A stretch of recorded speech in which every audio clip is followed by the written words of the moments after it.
Welcome dear rockers. एक बात बताइए, क्या आप भी अपने पार्टनर के साथ आराम से बैठकर कोई ऐसी कहानी सुनना चाहते हैं जो सीधे दिल को छू ले और जिसमें मतलब कोई भी अजीब या ऑकवर्ड सीन ना हो, जिसमें आपको अनकंफर्टेबल फील ना हो? तो आज की कहानी बिल्कुल आपके लिए। दोस्तों, आज हम एक ऐसी बेहतरीन लव स्टोरी के बारे में बात करने वाले हैं जिसमें सच्चा प्यार है, थोड़ी सी मीठी तकरार है और ढेर सारे ऐसे प्यारे मोमेंट्स हैं जो आपको अपनी खुद की मोहब्बत याद दिला देंगे। हाँ यार, इस कहानी में शोर शराबा या वायलेंस नहीं है, बल्कि एक सुकून भरा सफर है जो आपको हंसाएगा, थोड़ा सा रुलाएगा, खुशी देगा। बस अपने स्नैक्स रेडी कर लीजिए और अपने पार्टनर के साथ इस खूबसूरत कहानी के सफर पे चलने के लिए हो जाइए तैयार। और अगर आप सिंगल है ना, तो मैं क्या करूं यार, मैं भी सिंगल ही हूं, तो बस अपनी क्रश को इमेजिन कीजिए, मजा आ जाएगा। मैं भी करने वाला हूं। तो कहानी की शुरुआत शिवा नाम के बंदे से होती है जो मस्त अपनी गर्लफ्रेंड के साथ होटल में बैठकर आइसक्रीम खा रहा होता है। लेकिन जब पैसे देने की बारी आती है तो शिवा अपनी नजरें हटा देता है ताकि उसे पैसे ना देना पड़े, इसीलिए उसकी गर्लफ्रेंड ही पेमेंट करती है। दोस्तों, वो शिवा से कहती है, देखो शिवा, मेरे ऊपर कितने सारे ईएमआई का बोझ ऑलरेडी है, सब कुछ मुझे भरने पड़ते हैं, तुम तो कुछ काम भी नहीं कर रहे हो यार। जब देखो बस एक ही चीज बोलते हो कि अभी मिल जाएगा काम, तभी मिल जाएगा, लेकिन नहीं मिलता। इसलिए मुझे नहीं लगता कि इस तरह से हमारा रिलेशनशिप आगे चल पाएगा, हमें अलग हो जाना चाहिए। बस यही कहने के लिए मैंने तुम्हें यहाँ पे बुलाया था। इतना कहकर दोस्तों वो चली जाती है वहां से। लेकिन शिवा उदास हो जाता है कि यार मेरी बंदी मुझे छोड़कर चली गई, मैं क्या करूं अब। उदास होकर जब वो घर आता है ना, तो उसके पिता भी उसको डांटने के लिए तैयार खड़े होते हैं कि निकम्मे कहीं के, जब देखो आवारा लड़कों की तरह इधर उधर घूमता रहता है, काम तो कुछ करता नहीं। इंजीनियरिंग करने के लिए पैसे दिए, एडमिशन तूने कर लिया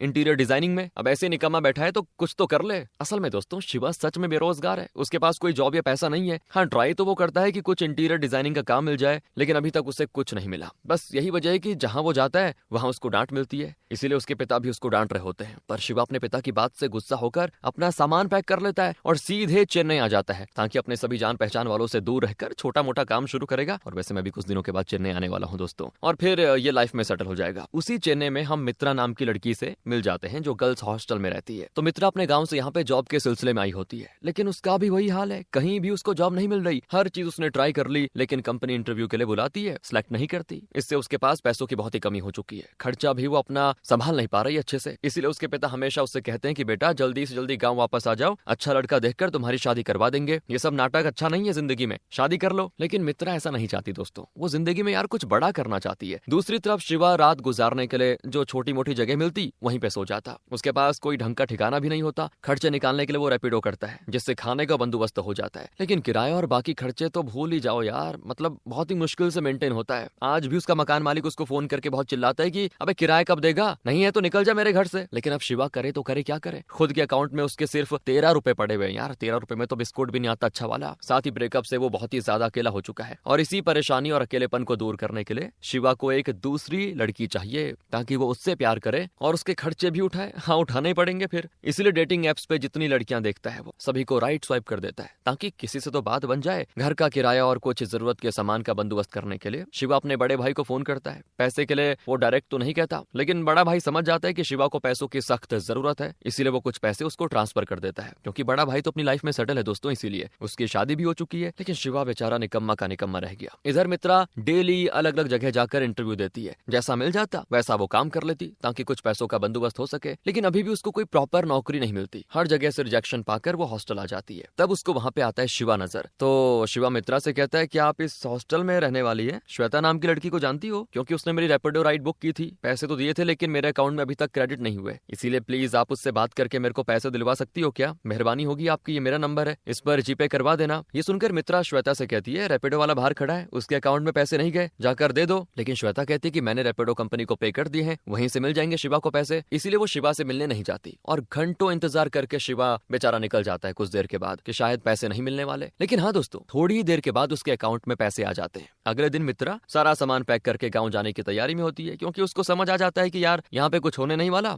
गांव जाकर शादी ही कर लेती हूँ। इसीलिए वो रैपिडो बुक करती है स्टेशन जाने के लिए, लेकिन उस टाइम कोई रैपिडो वाला खाली होता ही नहीं। और तभी मित्रा को ध्यान आता है कि हाँ, शिवा ने मुझे जीपे नंबर दिया था, अब कोई नहीं मिल रहा तो उसे बुला लेती हूँ। वो शिवा को फोन करके यहाँ आने के लिए कह देती है कि मैं आपको पैसे दूंगी, प्लीज मुझे स्टेशन छोड़ दीजिए। लेकिन शिवा कहता है कि मैडम मैं तो सिर्फ ऐप वाले लोगों को ही पिकअप करता हूँ, पर्सनल टैक्सी वाला थोड़ी हूँ मैं जो सभी को पिकअप करूँ, मुझे माफ करना। इतना कहकर वो फोन कट कर देता देता है। लेकिन उसे पता था मित्रा बड़ी परेशान होगी क्योंकि वो फोन पर भी थोड़ा टेंशन में बात कर रही थी, इसलिए शिवा मित्रा को उसके हॉस्टल से पिक कर लेता है। ये देखकर मित्रा भी बड़ी खुश होती है और रास्ते में दोनों एक दूसरे से थोड़ी बातें भी कर लेते हैं, अपने अपने बारे में बताते हैं। शिवा कहता है कि आपके घर में कुछ फंक्शन वगैरह है क्या जो आप गाँव जा रही है? तो मित्रा कहती है नहीं नहीं ऐसा कुछ नहीं है, वो एक्चुअली मैंने काफी जगह इंटरव्यू दिया लेकिन कहीं से भी सिलेक्शन नहीं हो रहा, थोड़ा टेंशन फ्री होने के लिए गाँव जा रही हूँ। शिवा भी बताता है कि हाँ मैं भी इंटीरियर डिजाइनिंग में कुछ अच्छा प्रोजेक्ट ढूंढ रहा हूँ ताकि अपने करियर को सेट कर पाऊं। अब ऐसी बातें करते करते वो दोनों स्टेशन पहुंच जाते हैं। इधर शिवा मित्रा को स्टेशन छोड़कर चला जाता है, लेकिन यहाँ पर आते मित्रा को थोड़ा सा दोस्तों घबराहट होती है कि गाँव जाकर कहीं मेरी सच में शादी हो गई तो यार मैं तो बंद जाऊंगी, मैं वो काम कभी नहीं कर पाऊंगी जो मैं करना चाहती हूँ, अपने पैरों पर कभी खड़ी नहीं हो पाऊंगी। इसीलिए वो शिवा को कॉल करके वापस बुलाती है कि ये काम करो, मुझे मेरे हॉस्टल वापस छोड़ दो, मैं पेमेंट कर दूंगी। शिवा भी हैरान, लेकिन वो कुछ सवाल नहीं करता और उसको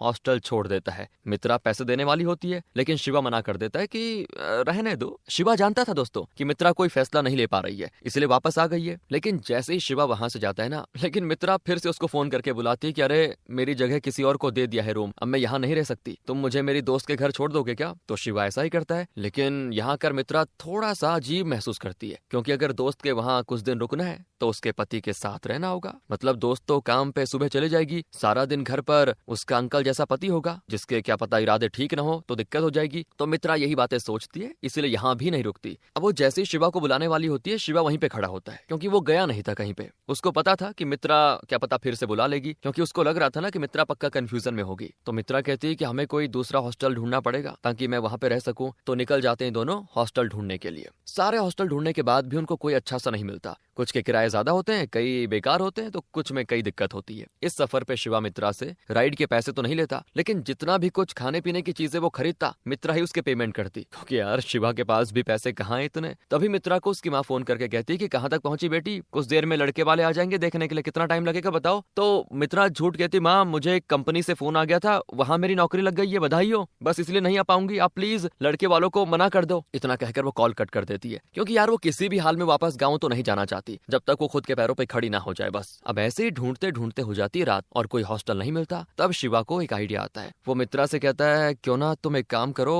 मेरे घर चल लो, वहीं रह लेना, वैसे भी सारा दिन तो मैं रैपिडो चलाता रहता हूँ, सिर्फ रात को घर आता हूँ। नहीं नहीं तुम फिक्र मत करो, मैं छत पे सो जाऊंगा, तुम आराम से कमरे में सो जाना। लेकिन मित्रा का दिल नहीं मानता दोस्तों कि वो मतलब शिवा पे भरोसा करके घर में जाए कि ना जाए। डर तो लगता है यार, पहली बार सोचती है कहीं शिवा ने कुछ गलत कर दिया तो, और यही सोचकर वो तुरंत मना कर देती है और शिवा से कहती है मैंने कई दिन पहले तुम्हें मैटरनिटी हॉस्पिटल में एक लड़की के साथ देखा था, शायद तुम उसका अबॉर्शन करवाने आए होंगे। क्यों, सच कह रही हो ना? जरा बताओगे उसके साथ क्या कनेक्शन है तुम्हारा, और मतलब कितनी लड़कियों का अबॉर्शन करवाया है तुमने, हैं? इस तरह न जाने कितनी लड़कियों की जिंदगी बर्बाद की होगी तुमने। अरे तो शिवा कहता है कि नहीं नहीं नहीं ऐसा नहीं है, वो मेरी भाभी थी जिनको हॉस्पिटल लेके गया था मैं, जिंदगी तो मैंने खुद की बर्बाद करी हुई है, दूसरों की क्या ही करूंगा। अरे मैं तुम्हें मेरे घर इसलिए लेके जा रहा हूँ कि मेरा किराया टाइम पे नहीं दे पाता मैं, इसलिए अगर हम शेयरिंग करेंगे तो दोनों आराम से रह पाएंगे। अब तुम्हें नहीं जाना तो कोई बात नहीं। तो मित्रा सोच में पड़ जाती कि क्या करूं, अगर इसे मना कर देती हूँ तो कहाँ जाऊंगी, इसीलिए मजबूरन शिवा के साथ रहने के लिए वो हो जाती तैयार। घर आते शिवा छत पर सोने चला जाता है दोस्तों, इतना ईमानदार, और मित्रा को पूरा घर आराम से रहने के लिए दे देता है। मित्रा सबसे पहले तो हर तरफ हिडन कैमरा चेक करती है कि कहीं इसने कुछ छुपा के रखा तो नहीं है, कपड़े बदलूंगी दिक्कत ना हो जाए, लेकिन उसको ऐसा कुछ दिखाई नहीं देता। अब यहाँ से दोनों एक ही घर में रहना शुरू कर देते हैं। जहाँ भी मित्रा को जाना होता शिवा ही उसको लेके जाता। अब तो वो पैसे भी नहीं लेता किराए का, लेकिन अभी भी वो टेंशन में होता है। मित्रा उससे टेंशन के कारण को पूछती है तो वो कहता है कि मुझे मेरे पिता को बस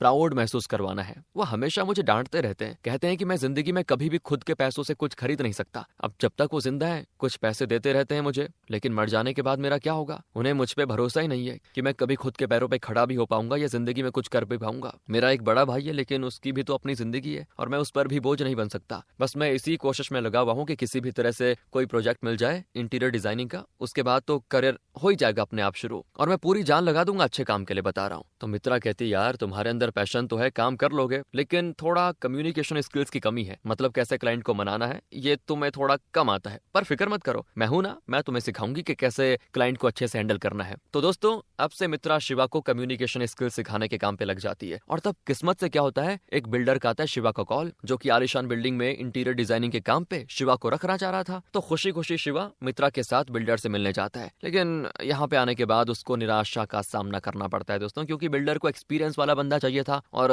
शिवा तो अभी फ्रेशर है, इसलिए वो शिवा को काम नहीं देता। तो मित्रा शिवा से कहते तुम फिक्र मत करो, मैं एक वेबसाइट बना देती हूँ तुम्हारे नाम से, किसी को अगर इंटीरियर डिजाइनिंग की जरूरत होगी तो वो तुम्हें कॉल करेगा। मैं और तुम अपने अपने दोस्तों को वेबसाइट का लिंक भेजकर उनके पॉजिटिव रिव्यूज वहां डाल देंगे, तो क्या पता कुछ काम बन जाएगा। शिवा को ऐसा कुछ आइडिया तो नहीं था दोस्तों पहले, तो मित्रा ही वेबसाइट बनाती है क्योंकि मित्रा सॉफ्टवेयर इंजीनियर है, तो ये सब करना उसके तो बाएं हाथ का खेल है। और वेबसाइट बनते ही 2 दिन के बाद दोस्तों एक आदमी शिवा को कॉल करके कहता है कि मुझे कबर्ड बनाना है, बन जाएगा क्या? शिवा और मित्रा दोनों खुश कि चलो पहला काम तो मिला। ये दोनों उस आदमी के घर पे जाते हैं दोस्तों, और फिर यहाँ पे सवाल जवाब होते हैं कि कैसा कबर्ड बनेगा, किस तरह से उसको डिजाइन करना वगैरह वगैरह। वो आदमी शिवा को फिर बाथरूम का कोना दिखाता है जहाँ कबर्ड बनना है। शिवा का मूड खराब हो जाता है कि इतने सारे सवाल जवाब कर रहा था ये आदमी पहले, और वो भी इस छोटे से कबर्ड के लिए। तो शिवा तो मना करने वाला होता है कि मैं नहीं कर रहा, पर मित्रा समझाती कि काम काम होता है यार, शुरुआत तो करो, अच्छे काम बाद में मिलेंगे। तो मित्रा की खातिर शिवा ये काम कर लेता है। वो एक कारपेंटर को बुलाता है और उसके साथ मिलकर कबर्ड बना देता है। पहला काम होने के बाद शिवा और मित्रा दोनों बहुत ही खुश होते हैं कि चलो हमने सब बढ़िया किया, और साथ रहते रहते कब वो एक दूसरे को पसंद करने लग जाते हैं उन्हें पता ही नहीं चलता। और तब एक दिन मित्रा शिवा से कहती है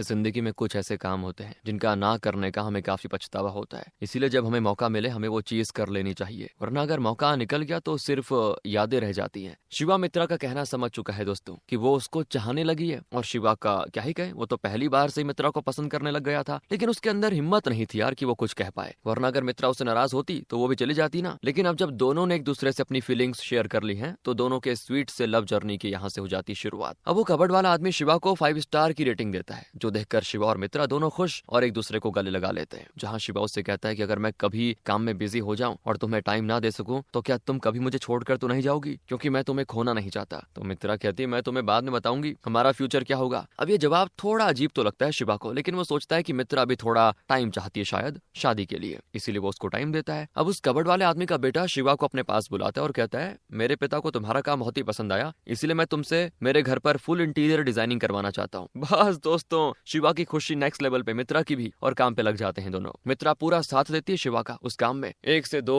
और 2 से 3 ऐसे क्लाइंट्स बढ़ते जाते हैं। कई कंपनी से भी शिवा को ऑफर आता है। दोनों की फाइनेंशियल कंडीशन अब पहले से काफी बेहतर हो जाती है। दोनों पुराने घर को गुड बाय बोलकर नए घर में शिफ्ट हो जाते हैं दोस्तों। इतनी तरक्की हो जाती है, उन्होंने कार भी खरीद ली होती है, सब कुछ बहुत बढ़िया चलता है। लेकिन अब वही वाली बात है, काम की वजह से शिवा मित्रा को टाइम नहीं दे पाता, और मित्रा भी शिवा का साथ देने की वजह से अपने कई सारे इंटरव्यू मिस कर देती है। ऐसे ही एक दिन की बात है, मित्रा कहीं इंटरव्यू देने के लिए जाती है, तो शिवा कहता है क्यों ना हम कहीं घूमने चले। तो मित्रा कहती नहीं नहीं, मुझे इंटरव्यू पे ध्यान देना है, तुम्हारा साथ देते देते कई सारे इंटरव्यूज मिस हो चुके हैं मेरे, मुझे भी अपने करियर पे फोकस करना है यार। तो शिवा कहता है क्यों ना तुम मेरे काम ज्वाइन कर लो, हम दोनों एक साथ काम करेंगे। लेकिन मित्रा कहती तुम्हारा काम मुझे नहीं आता, सच कहूँ तो मैं तुम्हारे साथ कैसे शामिल हो सकती हूँ काम में। तो शिवा कहता है कि IT की जॉब क्या ही होती है, वैसे भी तो कहीं सिलेक्शन नहीं हो रहा, तुम्हारा क्या करोगी फिर। और ये सुनकर मित्रा को बुरा लग जाता है। मतलब वो तो सोच रही थी कि शिवा मेरा साथ देगा, मुझे मोटिवेट करेगा, लेकिन उल्टा कह रहा है ये। दोनों में बहस हो जाती है। तो मित्रा रोते रोते वहां से चली जाती है दोस्तों। घर आते उसको उसके पेरेंट्स फोन करके कहते हैं कि बेटा तुम तो यहाँ आने से रही, इसीलिए हम ही वहाँ पे आ रहे हैं, लड़का वहीं जॉब करता है तो उससे भी मिल लेंगे और तुमको भी मिलवा देंगे। मित्रा परेशान यार कि अब क्या बोलूं। तो वो अपनी दोस्त के घर पे जाती है, क्योंकि वो नहीं बता सकती ना कि वो शिवा के साथ अकेले में रहती है उसके घर पे। उसी तरह से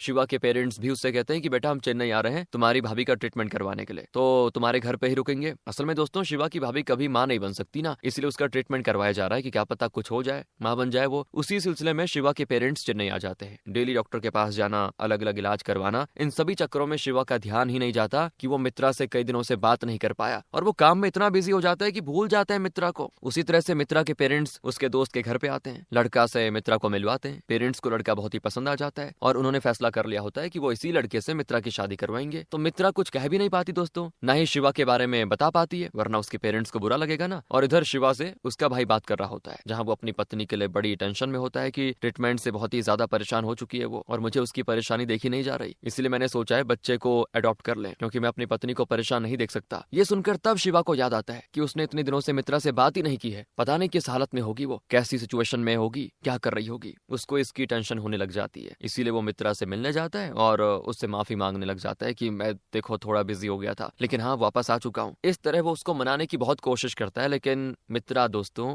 अभी भी उससे नाराज है। और तभी दरवाजे पर दस्तक होती है मित्रा के पेरेंट्स की, क्योंकि उनकी फ्लाइट डिले हो गई थी, इसीलिए वो दोबारा घर पर आ गए थे। अब ये देखकर शिवा तुरंत बाथरूम में छुप जाता है, क्योंकि अगर मित्रा के पेरेंट्स ने देखा तो भाई गड़बड़ हो जाएगी। तभी मित्रा के पिता को घर में किसी आदमी की चप्पल नजर आती है, जिसको देखकर वो हैरान कि ये किसकी चप्पल है। अब मित्रा फंस चुकी थी दोस्तों बुरी तरह। तब शिवा सामने आकर कहने लग जाता है कि मैडम आपकी डिश टीवी ठीक हो चुकी है, मैं चलता हूँ। लेकिन मित्रा के पिता को कुछ गड़बड़ लगती है दोस्तों कि डिश टीवी वाला बाथरूम से कैसे बाहर निकला। इसलिए वो शिवा पे चिल्लाने लग जाते हैं कि तेरी हिम्मत कैसे भी रहे मेरी बेटी के कमरे में आने की। बात बहुत ज्यादा बढ़ जाती है। उनको तो ये लग रहा होता है कि शिवा मित्रा को परेशान कर रहा है मजनू बनकर। इसीलिए वो शिवा के घर जाकर उसके पेरेंट्स को डांटने लग जाते हैं कि कैसी परवरिश दी है तुमने अपने बेटे को, बताओ जरा मेरी बेटी के बाथरूम में मौजूद था ये। तो शिवा के पिता भी सीधा जवाब देते हैं कि जब तुम्हारी बेटी ने अंदर आने दिया होगा तभी तो मेरे बेटे की हिम्मत हुई होगी अंदर जाने की। बस दोस्तों बहस बहुत ज्यादा हो जाती है। तो मित्रा के पिता उसको वहां से लेकर जाने लग जाते हैं और जाने से पहले मित्रा शिवा के पेरेंट्स से कहती है आप लोग फिक्र मत कीजिए, मैं अपने पेरेंट्स को समझा दूंगी और शिवा के बारे में भी बता दूंगी, मेरा इंतजार करना, वापस जरूर आऊंगी मैं। इतना कहकर वो चली जाती है वहां से। लेकिन कई दिन बीत जाने के बाद भी मित्रा का ना तो कॉल आता है ना ही कोई मैसेज। इससे शिवा का दिमाग खराब कि क्या करूं, कहीं मित्रा की जबरदस्ती शादी तो नहीं करा दी गई। फिर वो उस लड़के से मिलने जाता है जिससे शादी की बातें चल रही थी। तो लड़का कहता है नहीं, मुझे जैसे तुम दोनों के बारे में पता चला मैंने शादी ही कैंसिल कर दी। तुम बड़े लकी बंदे हो यार जो मित्रा जैसी लड़की तुम्हें मिली। शिवा होता है बड़ा खुश कि चलो भगवान का शुक्र है। लेकिन